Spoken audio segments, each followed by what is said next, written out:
ఓం శ్రీ మహాగణాధిపతియే నమః. శ్రీ గురుభ్యో నమః. శ్రీ మాత్రే నమః. మనం ఎన్నో దోషాలను తెలుసో తెలియకో చేస్తూనే ఉంటాం.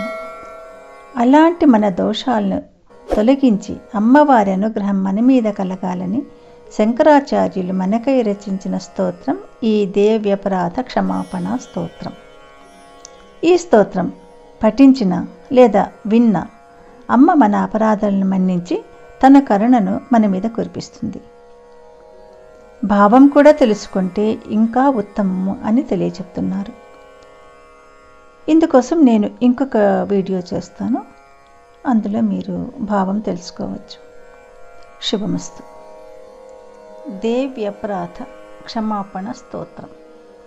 న మంత్రం నో యంత్రం తదపి చ న జానే స్తుతిమహో న చాహ్వానం ధ్యానం తదపి చ న జానే స్తుతి కథాః న జానే ముద్రాస్తే తదపి చ న జానే విలపనం పరం జానే మాతస్త్వదనుసరణం క్లేశహరణం విధేరజ్ఞానేన ద్రవిణ విరహేణాలసతయా విధేయా శక్యత్వాత్ తవ చరణయోర్యాచ్యుతిరభూత్ తదేతత్ క్షంతవ్యం జనని సకలోద్ధారిణి శివే కుపుత్రో జాయేత క్వచిదపి కుమాతా న భవతి పృథివ్యాం పుత్రాస్తే జనని బహవ సంతి సరళాః పరం తేషాం మధ్యే విరలతరలోహం తవ సుతః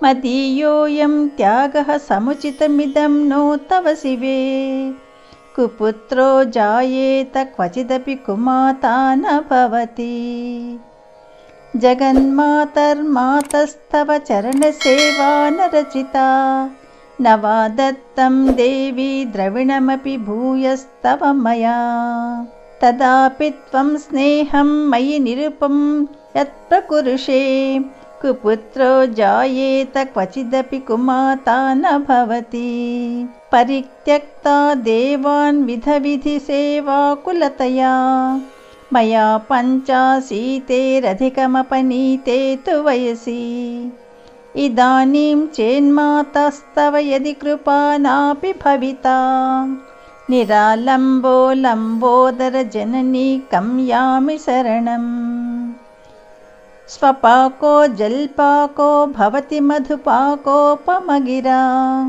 నిరాతంకో రంకో విహరతి చిరం కోటి కనకైః తవాపర్ణే కర్ణే విశతి మనువర్ణే ఫలమిదం జనః కో జానీతే జనని జపనీయం జపవిధౌ చితాభస్మాలేపో గరళమశనం దిక్పటధరో జటాధారీ కంఠే భుజగపతిహారీ పశుపతిః కపాలీభూతేశో భజతి జగదీశైకపదవీం భవానీ త్వత్పాణిగ్రహణ పరిపాటీ ఫలమిదం న మోక్షాస్యాకాంక్షా న చ విభవవాంఛాపి చ న మే న విజ్ఞానాపేక్షా శశిముఖి సుఖేచ్ఛాపి న పునః అతస్త్వాం సంయాచే జనని జననం యాతు మమ వై మృడాని రుద్రాణి శివ శివ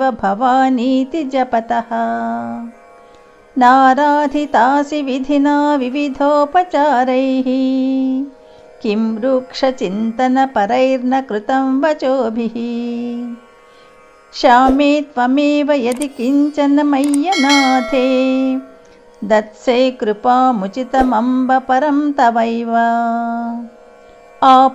ఆపత్సుమగ్నస్మరణం త్వదీయం కరోమి దుర్గే కరుణార్ణవే శివే న తచ్చటత్వం మమ భావయేథాః క్షుధాతృషార్తాః జననీం స్మరంతి జగదంబ విచిత్రమత్ర కిం పరిపూర్ణా కరుణాస్తి చేన్మయీ అపరాధ పరంపరావృతం నహి మాతా సముపేక్షతే సుతం మత్సమపాతకీ నాస్తి పాపగ్ని త్వత్సమానహి एवं ज्ञात्वा महादेवी यथा योग्यं तथा कुरु इति श्रीमच्छङ्कराचार्यविरचितं देव्यपराधक्षमापणस्तोत्रम्।